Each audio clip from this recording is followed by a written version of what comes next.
104.3 MYfm, it's Jon Comouche. The boys are back in town, dude. The Band Camino, welcome back for a second time. Let's go. We're stoked to be here. Thanks for having us back, John. Yeah, of course. I feel like I really feel like you guys were just here. Like, you guys were my very first artist interview. Here you are back in these chairs. I think it was interesting. Like, when I first heard you guys were coming out with music again, I was like, already? Like, I feel like you guys just finished touring. You had an album come out, and some people take years between music. Like, you're fresh back on the scene. You guys are hustling. Trying to keep that momentum rolling, you know? Yeah, trying to keep it rolling. I feel like, obviously with COVID and everything, we were sitting ducks for a second. So that the self-titled album came out in what was it? September August? 21. Fall of 21. So it'll have been about 2 years since we put out an album. Does it feel fast when you're already making music for another album, or are you like, nah, it's about time? Kind of both. Kind of, a little bit. It does feel like there was never really a break because we wrote the record, recorded the record, toured the record, and then while we were touring, writing the next record. So. Starting on this one, which I think as soon as you're like already at the point where like, oh, it's time to start working on the next one, it feels soon as like, oh, this one just came out. But now, flash forward, is that a saying? Can you say that? Yeah. Fast forward. I'm going to say flash forward now. If you can flash back, you can flash forward. Okay. I believe that's so true. flash forward like a year later, and then we're still like working on it. Then it starts to feel like, okay, it's time. So what are you doing between the album? Like, if you are taking some time to reset, you're back at home, like, what does that life look like before you start writing again? I just recently picked up golf. Okay. And it's at the same time, it's the most amazing thing I've ever done in my life, and also the most frustrating, horrible. Dude, yeah. Every single time I do it, I'm just questioning. I tried picking that up during the pandemic, and it's really like an excuse to go out and have some beers, like on the course. That is exactly right. It is so hard to get good at that damn sport. It is very difficult. Yeah. What about you guys? Currently, this summer, while we're not on the road, I have been out kayaking a lot. Like, I don't know why this summer was the summer to do it, but I mean, I've already got kayaks in the cart ready to buy. Like, I'm set up. I'm ready to roll. So there's there's a learning curve to golf. Is there a learning curve to kayaking at all? No, unless you haven't drank alcohol on a river before, but that's a quick thing to figure out. Yeah, you can pick that up easy. Kind of same. I mean, I just like doing outdoorsy stuff with my dog. I got a little boat. I got some kayaks. Got a canoe. Like, Bought a house? I bought a house. Dude, congrats. Yeah. So, kind of just living life and working on a lot of music all the time. Like, I feel like we're all kind of writing in with other people and just trying to stay. Because, like, for now, it's like we finished the record. We got the masters back, I think, into March maybe. And then we had put out a single in February, a single in April, and then a fourth single in July. June. See you later. Yeah. So it's like we've been rolling out singles, but we had the album done, and we're kind of like, okay, we have this date for album announced. We have the singles like set, ready to go. We have all this stuff, and then we're kind of just like, okay, now what? Plans in motion now. The plans in motion, which feels so good to have the ball rolling, but at the same time, then you're like, okay, all this work that we put in, now we kind of have to just kind of like watch it unfold and try to stay busy, so we're not like, because as soon as the album's out, even like now, like getting close to it, we're doing tons of press and interviews and traveling and stuff like that, just like gearing up for merch drops and all that stuff. But there's a lot of periods of heavy work and then periods of just like waiting for stuff to come out. It's like a lot of hurry up and wait. Yeah, exactly. A lot of it. So it's like, oh my God, we have to do this right now or we're going to be so behind. And then you like finish that and then you're like, okay, now we have nothing on the calendar for a whole week. So I need to figure out something to do. So yeah, a lot of like hobbies and then also just some working on music with other people. And dude, we were talking about traveling a little bit before we went on here. And, it's so curious because you were saying people ask you if you travel a lot when you're on the tour. And you're like, no, obviously not. Like, you're going to the next city. Do you spend any of your off time going back to places you went on tour that you want to travel with? Or are you so exhausted from being on tour that you're like, nah, I kind of just want to stay put at home? Most of the time, off days are just like, halfway to the next city. Yeah. So it would be awesome if we could do that, but I don't know if that's ever been a possibility. I don't know if it ever will be, but we've seen Boise a ton of times. Mm-hmm. Off days are always fun. But I definitely like traveling on my own outside of touring, just because it's like it's completely different. I think obviously it's not for work and you don't have tons of stuff going on. It's a lot more like peaceful. Yeah, I can. So I love road trips, and I like drive myself to Colorado a couple times a year just to like clear my head. I need to touch a mountain. that kind of vibe, and Just like touch it. just touch it, maybe like sit on it for a second, and then drive home. Yeah, I think normally, I personally do like one road trip a year that's not involved. Like we drove to, where did we drive to? Joshua Tree one year, which was a long, very very Came long. all the way out here for that? Oh yeah, Wow. I don't know why I drove. Was it sick? Was it worth it? I mean, it was super dope. Yeah. Next time, I think I'll probably just fly, but it was great at the time. And then last year, I went to Montana with my girlfriend. Dude, I've heard amazing things about Montana. It was like everyone kind of raves incredible. that's the place that's just beautiful everywhere you go. There's obviously Yellowstone, like the TV show, has kind of made it an extremely popular area nowadays, but it is incredibly beautiful, especially in the summer. I'm sure in the winter it's beautiful as well, but Right, you can go to the parks and do hikes, and we rode horses on a mountain. It's the most majestic thing I've ever done in my life. That's what I hear, man. I just like want to go on a house or on a horse, like in the wilderness, just to ride. Shout out to my horse Pacific. If you see this, I miss you. So let's talk about Pacific. the music now that you are back in business mode, I guess you could say. So I've been curious about this, The Dark. Where did this concept come from? Like, walk me through how this album came to be.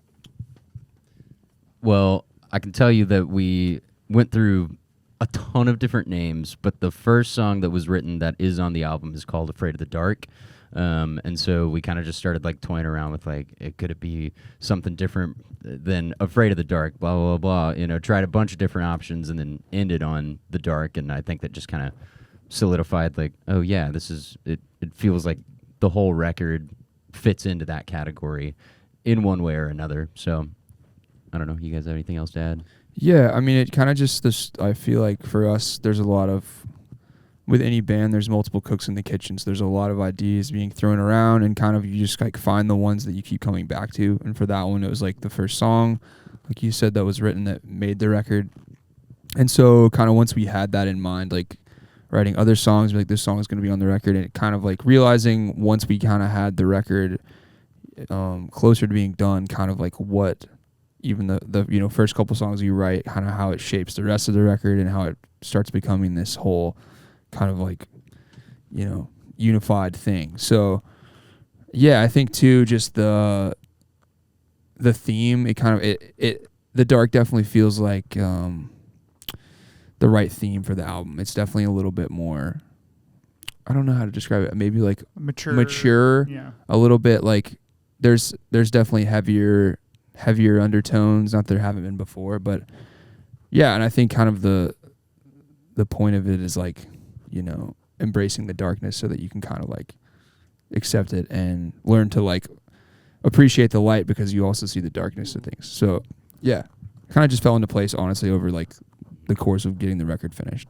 And when you're writing, you guys all bring songs to the table, right? Like, do you guys take turns bringing that kind of stuff to the table? I'm curious, like, are there ever times that, like, Spencer will bring up a song and you're like, nah, like, I'm not really messing with this?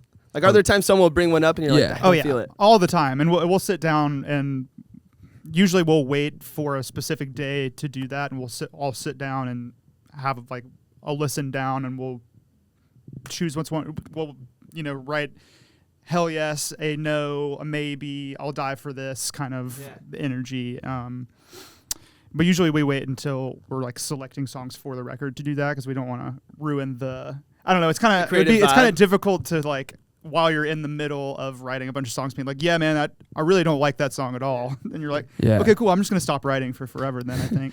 Yeah, and I think I mean we definitely kind of know how each other feel about certain songs, or at least like the ones that everyone's excited about, because we're all writing, especially when we're feeling that pressure of like, okay, we're going to the studio this month, so we have like 2 or 3 months until we start making the album, like recording the sound. So we need just like get as many songs as we can. Like, what if we got a song like this? What if we got a song like this? Like, oh, I like a song like just all these inspiration flowing and writing tons of songs, and you kind of know like, okay, I wrote this one and I sent it to the boys and they were like, cool, and you're like, oh, okay, and then you write another one and everyone's like, this one's sick, this is so sick, and you're like, okay, so then you come back and you kind of have like a read of like probably like which ones are gonna make the record, and then all of a sudden like for certain songs we were in the studio the first day of the studio and we were already cutting a couple songs on drums, and that's when I heard Save My Life for the first time, because Spencer, we write so many songs I feel like sometimes we forget about them, Yeah, and some of them are slow burners. You know, the first time, even after you write some songs, they might not even strike you as. I'm like, I don't know if this one's going to make the record. There's so many other incredible songs I've already heard. There's just no way that this one. And then if you just catch them and you're in the right atmosphere and everyone's in a good mood, and you know, sometimes it just depends. I feel like a lot of it depends on when you show people a song, because if you listen to it too much, then sometimes it can be a little. I don't know. There's an art. You like wait till they're in a good mood, and I'm like, all right, I'm Yeah. totally gonna slip this one in now. Honestly, truthfully, I just completely forget. I absolutely, I'll write like 4 or 5 songs and be like, oh man, I forgot about that song. That's a good song. It's happened on this record the and last 2 records. the last 2 records. Yep. Spencer always just comes out. That's how we got One Last Cigarette. Was Spencer was like, oh yeah, and this one. It was like 2 days before we were heading down to the studio to cut I'm whatever. I'm batting the biggest 1,000 right now, bangers man. on So that. I'm gonna keep doing that. Oh, by the way, I forgot about this one. And I was that's like, on the record. Yeah. Now that my secret's out, though. yeah. So Who for knows? me, the one off this new one so far out of the singles that just took me places was "See You Later," dude. Like "See You Later" is such a banger. Thanks, dude. I need to hear the story behind that one. Well, Is it safe for work? It is safe for it can be safe for work. We'll give Okay. the safe for work version. Well, I mean, truthfully, we just needed a song. I think we had known for a while that we wanted sort of like a sexier, mature sounding song, and we needed to follow up to "I Think I Like You." So this it felt like sort of a natural step. And Jeff and I, we were actually riding on the road, and we just kind of made up this little track. We had been listening to a bunch of like R&B and stuff in that sort of vein, and we just came up with that guitar part, and on just like a very basic drum loop. And then our one of our frequent collaborators, Seth Ennis, came in and had this idea for. He was like, he's the king of like the switch of the turn. What is it called? The Nashville turn like we call it like the Nashville twist, but it's like the "I'll see you later." They won't get to see how I'll see you later. It's like the classic twist. He's got like. He's always coming in with some twists, and he hit us with that one, and we were like, yep. Yo. And we were already joking around, like singing like high, like those like high like Prince melodies, like kind of as a joke. Like we were just all singing them, like just like laughing, and then we were like, wait, that's actually kind of sick though. Yeah. Like, Then somebody sang one, and we were like, okay, wait, no, that.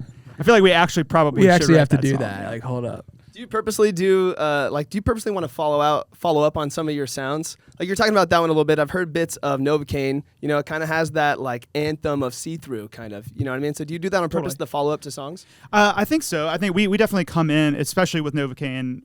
We were with that one specifically had the mindset of we want to write see-through too. Like we've been done. See-through too. We wrote so many songs that we're trying to be see-through too.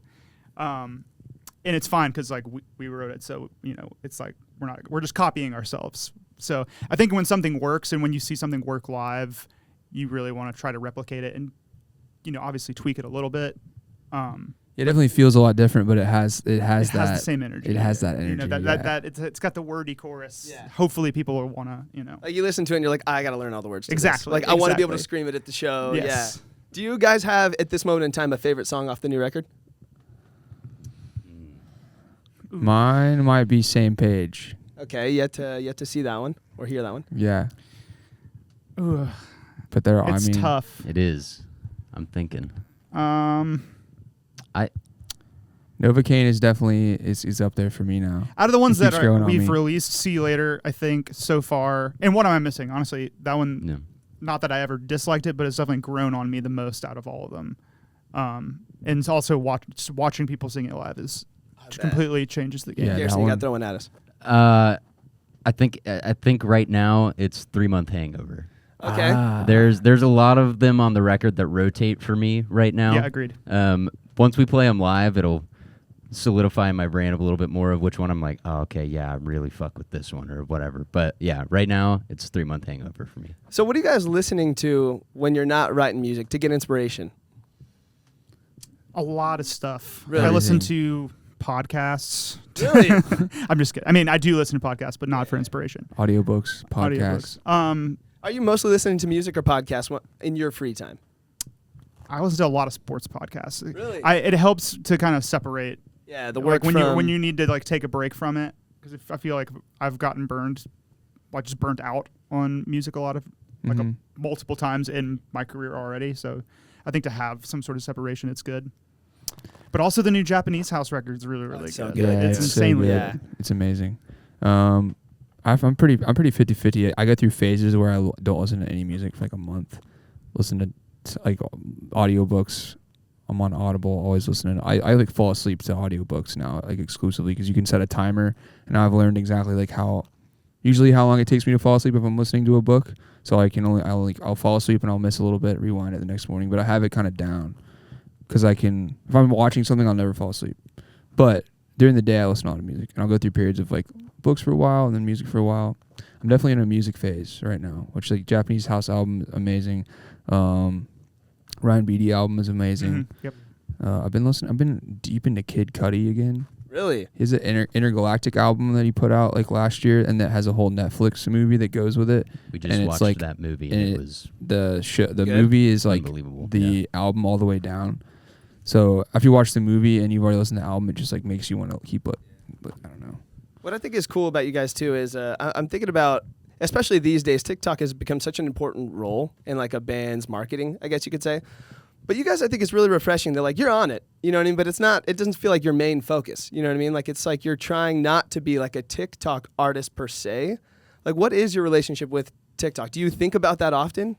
I mean, I think we're just trying to use. We've wrestled Yeah. with it for a Really? long time. Yeah, because I think we didn't really want to be on it at first, and we were like, "Oh, we don't want to do this because it doesn't seem like it's maybe genuine, or it looks like we're like grabbing for attention or whatever. We just want." But at the same time, like realizing that that's where people are, and like we don't have to do, it's just any other way to express yourself or to share your music and yourself. So it's like just putting, trying to focus on the music more than anything, and just like share what we're making and share what we care about. So it's been fun because we have a team that's been helping us do it, and we're not like, we've always been pretty, we came from like the age of Instagram where it was like your Instagram is like your, when we, and it was like, and it was a reflection, a reflection of like, it was an art form in itself of like, it looks like this and the feed is like this, and like every caption needs, I was specifically very over precious about it, like back in the day even more. But